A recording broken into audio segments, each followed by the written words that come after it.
Mark Birch was the first presenter at the first Ignite Princeton. His topic was how the resume killed innovation and how we can get it back.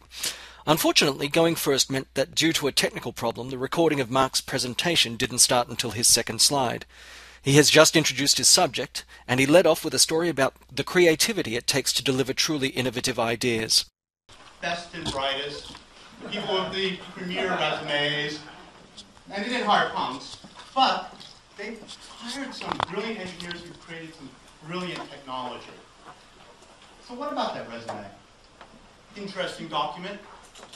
Talks about your employment, your accomplishments, your education, maybe your eye color or marital status if you're applying for a job in Asia, but it doesn't really do a very good job of what it's purported to do, when 50% of resumes are inflated.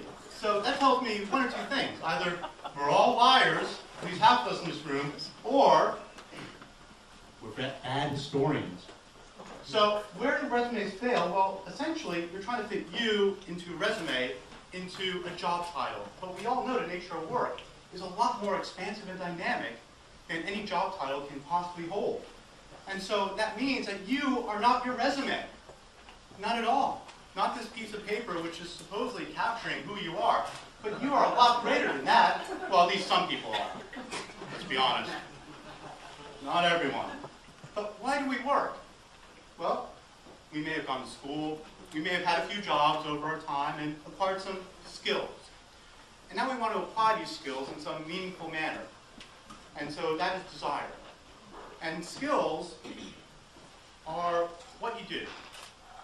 You may be a painter, a number cruncher, an IT manager, or you may be starting a startup company, leading people.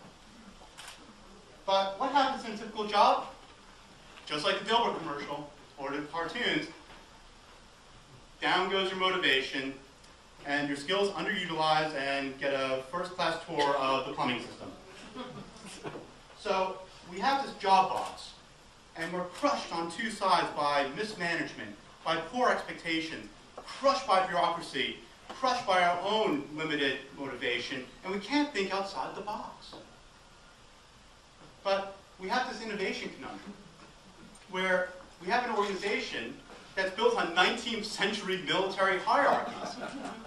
And we expect innovation to foster in this type of structured format, when we all know and can all trust that innovation doesn't happen in that environment. It happens in an environment that fosters creativity, that's spontaneous, uncertain, unexpected. So let's break the cycle, wake up. We got to know what the skills we are that we're looking for, the people that have those skills, foster the things that are innovative outside the box, and build up our own band of misfits. And the first thing we have to do is we got to dig a grave for the job description. Because honestly, if we're letting HR managers tell us what we do for a job, we're missing the boat. We need to tell them what we do in our jobs. And second off, take that resume, ball it up, throw it in the waste paper basket, because it ain't telling anyone about what you do, what skills you have. In fact, how about this? We trust people to tell us what skills they have.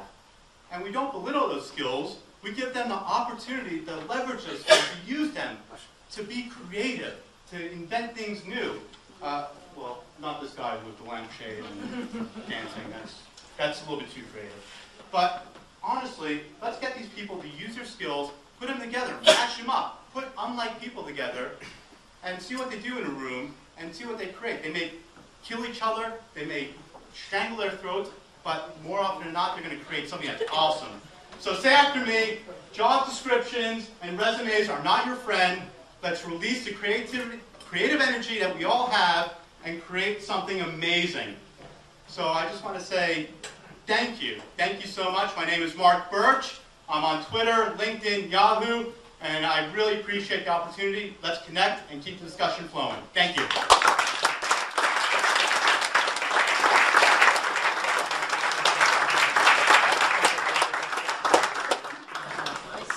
Thanks, Mark. Next up for us,